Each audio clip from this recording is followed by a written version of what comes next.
So I'm Raheem. I'm your student intern counselor. We've had two sessions over the past few weeks, Bob, and there's a few things that concern me about the last time we talked. So I do understand that you are a repeat offender. You got some DUI issues going on due to your alcohol usage. Um, and from what I could gather, this usage has increased over the past 3 years to the point where you would prefer to drink on the weekend, and this has become a problem with your wife. This has caused some marital issues, some arguments, um, kind of putting you in conflict at home, causes some stress at home. You also told me that you were missing days at work, and you think that your boss gets on you unfairly. Um, and you also said this could be due to you using alcohol on the weekends, you know, which is Friday, Saturday, and you also said you don't drink on Sunday. But you also said you avoid your wife to drink with your friends on the weekend. Um, and your wife, I guess you say her biggest issue is her saying that you don't spend enough quality time with the family. So my biggest concern is basically with the increase in the pattern. Um, you've never been on any medications associated with your drinking. So before I get into any recommendations, my first recommendation would be naltrexone.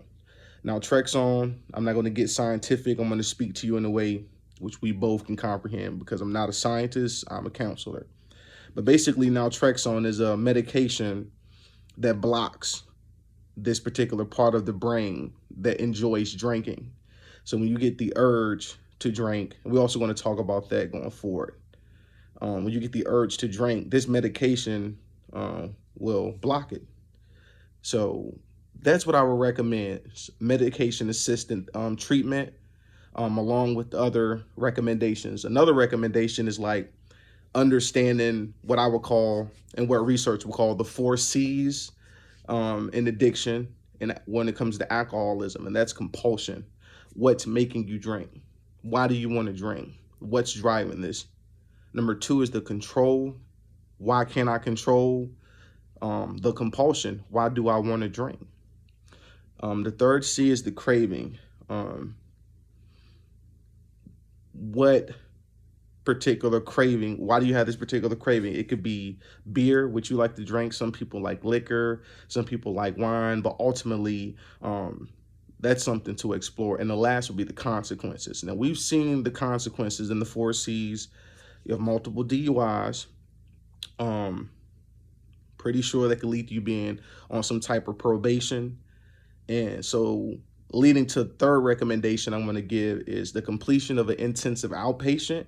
I think when you complete these programs, not only does it look good with the judges and the criminal system, it also gives you an opportunity to remain sober.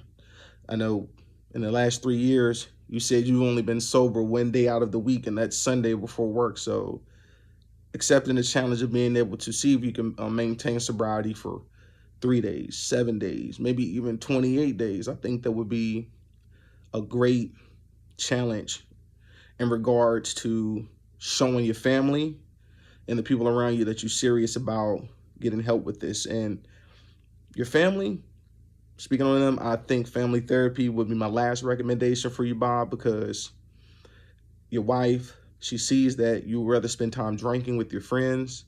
You're also going through things at work, which could cause stress on your wife, your children. So I think you guys will need the opportunity to build that bridge back together to ensure that you're there to support them, and they can be educated on how to support you, because ultimately, when you come home to them, that's going to be the environment, the support system that you're going to have to lean on. So that has been the time for the day. These are my recommendations, and hopefully we'll meet back and we'll see how you feel about going forward with these recommendations.